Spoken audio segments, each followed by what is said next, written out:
नमस्कार दोस्तों, मैं इसके मिश्र आप सभी का स्वागत करता हूं आपके अपने history channel BA online classes में। दोस्तों, आज का जो हमारा टॉपिक है वो है वार ऑफ कर्नाटक या कर्नाटक का युद्ध। यह एक आधुनिक भारत के इतिहास का एक ऐसा टॉपिक है जो भारत से कम संबंधित होकर के विश्व के इतिहास से या विश्व से ज्यादा संबंधित है। और यही मोड़ या कहूँ यही घटनाएं होती हैं जो अंग्रेजों को भारत को लेकर देखने की नजरिया और भारत में रहने के उद्देश्य को धीरे धीरे परिवर्तित करने लगती है। और यहीं के युद्धों के बाद अंग्रेज जो व्यापारिक रूप में रह रहे थे, अब वो धीरे धीरे प्रशासनिक बनने लगेंगे या प्रशासनिक पद धारण करने लगेंगे या यहाँ प्रशासन करने के बारे में विचार करने लगते हैं।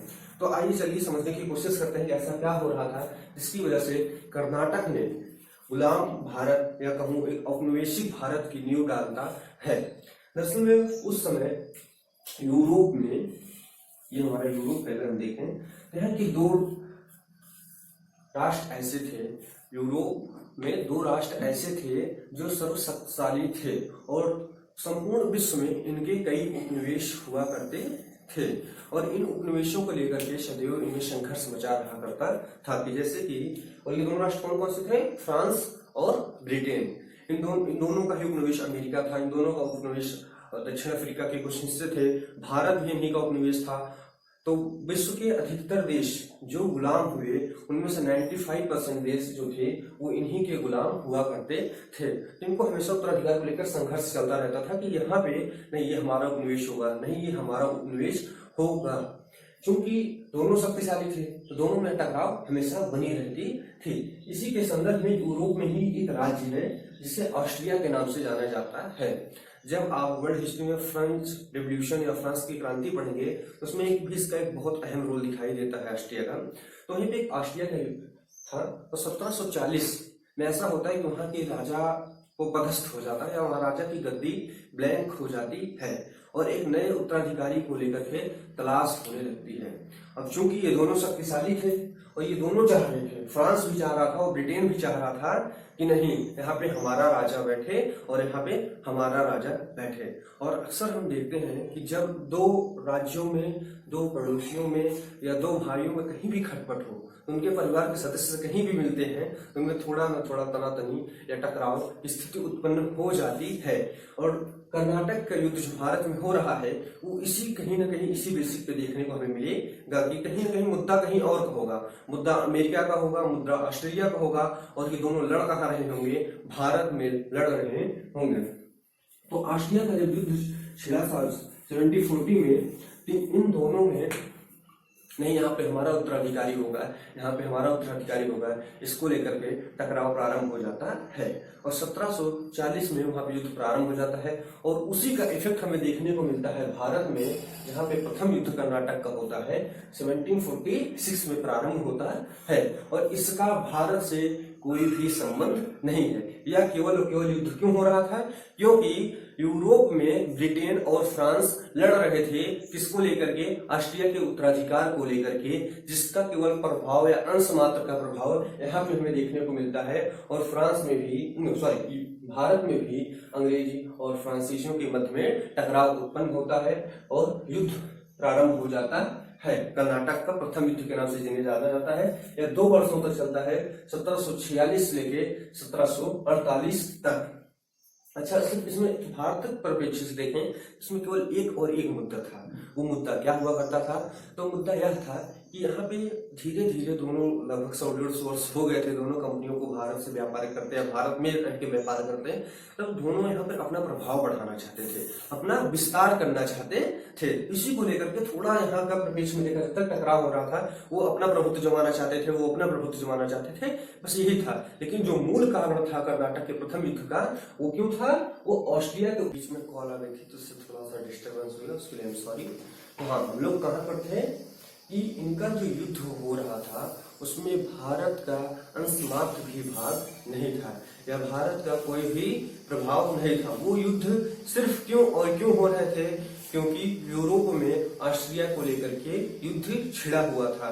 और ऑस्ट्रिया को लेकर के युद्ध क्यों था? क्योंकि वहां पे दोनों ही अपना अपना शासक या अपना राजा बनाना चाहते थे। भाई देखिए, सपोज मानिए कि एक राजा की गद्दी है, मैं चाह रहा हूं कि मेरा शासक बैठे, आप चाह रहे हैं कि आपका शासक बैठे, तो हम दोनों के बीच में टकराव उत्पन्न हो रहा है इसी को लेकर के। और इसका प्रभाव हमें देखने को कहाँ मिल रहा है? इसका प्रभाव हमें देखने को मिल रहा है भारत में, जिसकी वजह से दोनों टकरा रहे हैं। और भारत में क्यों टकरा है? भारत के परिप्रेक्ष्य से देखें क्या कारण था? केवल और केवल एक कारण था, वह क्या था कि हमें अपने अपने प्रभुत्व या अपने अपने प्रभाव को लेकर के लड़ाई हो रही है कि नहीं, भारत में मैं बड़ा हूं, बस इसी के सिलसिले में चल रहा है। और ये भी प्रशासन के मुद्दे पे या प्रशासनिक बनने के बारे में या भारत को कब्जा करने के बारे में, औपनिवेशिक बनाने के बारे में ऐसी इनकी कोई भी धारणा नहीं है। तो इसके बाद होता क्या है, इनमें मद्रास के पास एक क्षेत्र होता है अर्कटाक, वहां पर युद्ध होता है और ये लोग मद्रास को जीत लेते हैं। कौन जीतता है? अंग्रेज जीत लेते हैं। उसके बाद एक संधि होती है, यक्स-ला-शापेल की संधि जिसे कहा जाता है। यक्स-ला-शापेल की संधि में क्या होती है? दोनों लोग आपस में मित्रवत संधि कर करके ऑस्ट्रिया में अपना शासक बना लेते हैं।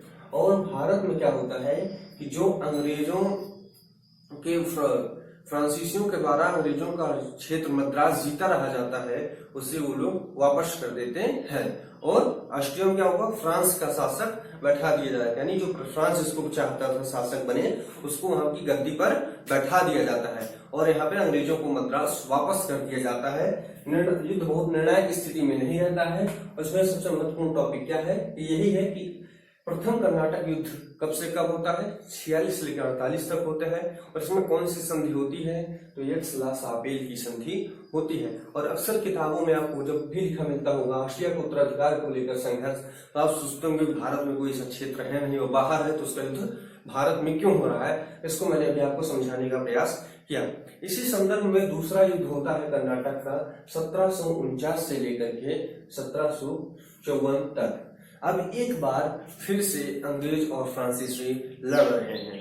और क्यों लड़ रहे हैं? फिर वही बात होगी, ये जो तीनों युद्ध होंगे, इनको तीनों की सीरीज एक ही है कि इनका कोई निजी मामला नहीं था लड़ने के लिए। बस क्या था उद्देश्य लड़ने को? कि किसी न किसी स्थान को लेकर के कब्जे या किसी न किसी शासक को बैठाने की चाह में युद्ध हो रहा है। तो द्वितीय युद्ध क्यों हो रहा था? इस समय दोस्तों कर्नाटक और हैदराबाद, ये दोनों जगहों की राजगद्दियों पर उत्तराधिकार को लेकर के टकराव चल रहा था और दोनों ने अपना अपना प्रतिनिधि चुन लिया। इन्होंने चुन लिया, अंग्रेजों ने कर्नाटक में चुन लिया चांद साहब को और फ्रांसीसियों ने चुन लिया अनवरुद्दीन को, और हैदराबाद में अंग्रेजों ने चुन लिया मुजफ्फर जंग को और फ्रांसीसियों ने चुन लिया नासिर जंग को। इन नामों को आपको याद रखने की कोई इंपॉर्टेंस नहीं है, बस मैं आपकी जानकारी के लिए बता रहा हूँ कि कौन कौन थे। अब इन दोनों की लेकर के प्रतिनिधियों को लेकर लड़ाई हो रही थी। वो कह रहा नहीं मेरा शासक बैठेगा, वो कह रहा है नहीं मेरा शासक बैठेगा। इसी को संदर्भ में प्रथम बार युद्ध होता है 1749 में, जिसे अंबूर की लड़ाई कहा जाता है। 1749 में कौन सी लड़ाई होती है? अंबूर की लड़ाई होती है। और जिसमें किसकी हार होती है? तो इसमें अंग्रेजों की हार हो जाती है और फ्रांसीसी एक बार पुनः यहाँ पर जीत जाते हैं और अंग्रेजों के शासक को मार दिया जाता है। और उसके पश्चात क्या होता है? फ्रांसीसी दोनों जगहों पे अपनी अपने प्रतिनिधियों को गद्दी पर बैठा देते हैं। तो यहीं पर अभी अंग्रेजों की हीरो की एंट्री होगी। नाम तो सुना ही होगा, क्या नाम है? रॉबर्ट क्लाइव, जिसको आगे चल करके आप बंगाल विजय में बहुत बड़ा उसका रोल देखेंगे। इसमें प्लासी का युद्ध, बक्सर का युद्ध, द्वैध शासन तक देखेंगे। तो यहीं से क्लाइव का जन्म होता है। तब क्लाइव बहुत सामान्य सैनिक के रूप में था, कोई वो गवर्नर जनरल या बड़ा विशेष पद पे नहीं था, सामान्य सेनाधिकारी था। उसके नेतृत्व में दोबारा यहाँ से सेना भेजी जाती है कि भैया अब आप जाइए और पुनः उससे लड़ाई करके देखिए, अगर हो सकता हो कब्जा मिल जाए तो अच्छी बात होगी। तो 1751 में क्लाइव कुछ अंग्रेज सैनिकों को लेकर और भारतीय सैनिकों को मिलाता है, इन दोनों को लेकर के जाता है टकराने किससे? फ्रांसीसियों से। और इस बार क्या होता है? इस बार पासा पलट जाता है। कुछ क्लाइव की रणनीति ऐसी रहती है, उसने फ्रांसीसियों को मात दे दी और अंग्रेजों की विजय हो जाती है। और यही विजय क्लाइव को आगे चल के प्रमोशन दिलाता है, जिससे बाद में गवर्नर जनरल के पोस्ट को ग्रहण करता है। फिर इस युद्ध के पश्चात यहाँ पे क्या होता है, पांडुचेरी की संधि होती है। और जब क्लाइव टकराता है, जो अंग्रेज की तरफ से गवर्नर था, और फ्रांसीसियों की तरफ से गवर्नर था उस टाइम डुप्ले, और भारत में डुप्ले का विस्तृत बोलबाला था। डुप्ले को हराना बहुत आसान काम नहीं था, क्योंकि प्रथम कर्नाटक युद्ध में जिसमें भी फ्रांसीसी जीते थे, इसमें भी शासन की तरफ से कौन प्रतिनिधि था, डुप्ले ही था। तो कहीं ना कहीं क्लाइव का दिमाग चलता है, वो कहता हो जब तक डुप्ले शासन में बना है तब तक तो हम फ्रांसीसियों को भारत में पूर्णतः नहीं हरा सकेंगे। तो अब क्या किया जाए, तो जब पांडुचेरी की संधि होने लगती है तो इसमें होता है चलिए आप हर्जाना ले लीजिए, जुर्माना ले लीजिए। तो मैं पता नहीं, ये सब तो ठीक है, मुझे एक आपको एग्रीमेंट और मानना पड़ेगा, हमारी एक शर्त आपको और माननी पड़ेगी। वो शर्त क्या होती है, डुप्ले की वापसी। और उसको कुछ ऐसे तरीके से प्रेजेंटेशन करता है कि नहीं देखिए, अगर आप इसको हटा रहे हैं तो इसमें सिर्फ हमारा ही नहीं आपका भी फायदा होता है। और कहीं ना कहीं भारत को लेकर के फ्रांस के इतिहास में यह सबसे बड़ी गलती थी। आज डुप्ले को हटाना फ्रांस एक ऐसी बड़ी गलती कर रहा है जिसकी वजह से भारत तृतीय युद्ध में अभी आप देखेंगे भारत को फ्रांस खो बैठेगा, भारत से उसका कब्जा खो बैठेगा, जहां पर बहुत बड़ी सत्ता था। डुप्ले जहां बात यह कि डुप्ले कई वर्षों से भारत में रह रहा था, तो भारत की जलवायु को, यहाँ की स्थितियों परिस्थितियों को, यहाँ लोगों को समझ रहा था। और जब डुप्ले को हटा लिया जाएगा तो इसके बाद दूसरे फ्रांसीसी गवर्नर आते हैं महत्वपूर्ण, वो लाली होते हैं, कहीं कहीं लल्ली लिखा हुआ मिलता है, कहीं कहीं लाली लिखा मिलता है। तो ये भी आते हैं कि लोग समझ नहीं पाते हैं भारत को, और इतनी जल्दी समझना कोई आसान काम होता भी नहीं है। और इधर क्या होता है, इधर अंग्रेज धीरे धीरे मजबूती को पा चुके रहते हैं, और अंग्रेज अब हर तरीके से टकराने के मूड में आ चुके थे। जो अंग्रेज या जो ईस्ट इंडिया कंपनी अब तक एक व्यापारिक कंपनी थी, अब वो धीरे धीरे एक आक्रांता का रूप धारण करने लगेगी, वो एक शासक बनने लगेगी, उसे भारत के उस पर साम्राज्य विस्तार करने लगेगी। तो क्या होता है, डुप्ले की वापसी हो जाती है। फिर बात आता है कर्नाटक की थर्ड युद्ध की। कर्नाटक की थर्ड युद्ध, इसका भी संबंध कहीं न कहीं विश्व से है, क्योंकि भारत में इसकी कोई बहुत बड़ी न्यूज नहीं थी, जिसकी वजह से मैं बता दूं कि इस वजह से कर्नाटक का थर्ड युद्ध भारत में हो रहा है। कौन कौन लड़ रहा है, वही लड़ेंगे, फ्रांसीसी और अंग्रेज लड़ेंगे। और इसमें क्या होता है, क्यों लड़ रहे हैं, जिस प्रकार से अंग्रेजों का उपनिवेश बाद में जाकर के भारत बनता है, भारत से बहुत पहले अमेरिका पर अंग्रेजों का कब्जा था। और अमेरिका पे अंग्रेजों का कब्जा था, और चूंकि अमेरिका वो संसाधन संपन्न देश था, या संसाधन संपन्न उस टाइम टापू था या स्थल था, ठीक, तो उसको लेकर के दोनों में टकराव बना रहता था, दोनों को कब्जा चाहिए होता था। इसी को संदर्भ में लेके 1758 से लेकर 1763 तक 7 वर्षों का युद्ध अंग्रेज और फ्रांस में चलता है, ब्रिटेन और फ्रांस के मध्य चल रहा होता है, जिसे सप्तवर्षीय युद्ध के नाम से भारत के इतिहास में जाना जाता है। इसमें क्या था, इसमें कोई और मुद्दा नहीं था, यही था कि अंग्रेज चाहते थे या ब्रिटेन चाहता था कि हमारा कब्जा या हमारा उपनिवेश बना रहे। कौन बना रहे, अमेरिका बना रहे। और इधर फ्रांस क्या चाहता था, नहीं भैया ये हमको चाहिए, क्योंकि हमें भी यहाँ से लाभ को उठाना है। इसी के मध्य में लेकर के दोनों को अमेरिका में युद्ध चल रहा था। अब देखो भाई, दोनों का कब्जा था, दोनों का उपनिवेश था भारत, तो सीधी सी बात थी, अगर छींक यूरोप में ब्रिटेन या फ्रांस को आएगी तो जुकाम तो भारत को होना तय था। ये एक इतिहास के बारे में लाइन कही जाती है। तो चूंकि अब यहाँ पे लड़ रहे थे, तो जब अमेरिका में लड़ रहे हैं तो भारत में न लड़े, ऐसा हो सकता है। अगर दो बाप जो है बाहर घर पे लड़ रहे हैं, उनके 2 बच्चे अगर कहीं साथ में बाहर पड़ रहे हैं, तो क्या उनको आपस में देख के टकराव की स्थिति नहीं पैदा होगी। तो वही संदर्भ में देखा जाता है कर्नाटक का तृतीय युद्ध, जिसमें फिर से लड़ाई होती है। और लड़ाई कहाँ पे होती है, वाडीवास की लड़ाई। और इस बार कौन कौन टकराता है? आयरकुट टकराता है अंग्रेजों की तरफ से, और फ्रांसीसियों की तरफ से टकराते हैं नाली, और इसमें फ्रांसीसियों को बहुत बड़ी हार मिलती है। और यह हार उनके इतिहास को, उनकी स्थितियों को एकदम बिल्कुल बदल के रख देता है। और यह हार मिलती क्यों है? देखिए, जब कर्नाटक का थर्ड युद्ध आता है कि 1758 की है, ठीक, और आगे चलकर अभी हम लोग बंगाल विजय में एक युद्ध देखेंगे, प्लासी का युद्ध, जो 1757 में होता है, और तब तक उसे अंग्रेज जीत चुके होते हैं। जब अंग्रेजों का भारत में बंगाल जैसे क्षेत्र पर विजय मिल जाता है, उन्हें बहुत अधिक मात्रा में संसाधन मिल जाता है, धन मिल जाता है, वहां से सैन्य मिल जाते हैं, तो वहाँ के सैन्य संगठनों, संसाधनों और आर्थिक स्थितियों का या आर्थिक जरूरतों का उपयोग वो कर्नाटक के तृतीय युद्ध में करते हैं। और वहां से देखिए, यहाँ से लड़ तो रहा था आयरकुट, लेकिन वहां से उसको सपोर्ट कौन कर रहा था? वही जो यहाँ पे पासा पलटा था, अंग्रेजों का हीरो, नाम सुना ही होगा, क्लाइव। वो तब तक बंगाल का गवर्नर जनरल बन चुका था, या बंगाल का गवर्नर नहीं, बंगाल का गवर्नर बन चुका था, और वो यहाँ से उनको आर्थिक, सैन्य सारी सहायताएं बंगाल की दे रहा था। अब यहाँ पे देखिए, फ्रांसीसी तो अकेले लड़ रहे थे, लेकिन अंग्रेज जो है दो राज्यों के साथ लड़ रहे थे। अब बंगाल उस समय का सबसे उत्पादनशील क्षेत्र था, सबसे औद्योगिक क्षेत्र था, सबसे विकसित क्षेत्र था, तो क्योंकि इन सब के कारणों से इसका बहुत बड़ा प्रभाव हमें यहाँ पर देखने को मिलता है। अब परिणाम किसका क्या निकलता है? फ्रांस हार जाता है युद्ध को, फ्रांस हार जाता है, जिसके बाद पेरिस की संधि होती है। और यहाँ भी नहीं हारता, सिर्फ यहाँ तो हारता है युद्ध को, वो अमेरिका को भी हार जाता है। कौन हार जाता है? फ्रांस। और ब्रिटेन का कब्जा अमेरिका पे भी बना रहता है और भारत में भी बना रहता है। और अब फिर से पुनः एक संधि की जाएगी, इसे पेरिस की संधि कहते हैं। अब इस संधि में क्या होगा? इस संधि को कह सकते हैं फ्रांस का बुरियाविस्तर गोल्स, या फ्रांस की पैकअप संधि से कही जाती है। इसमें क्या क्या शर्तें रखे जाएंगी?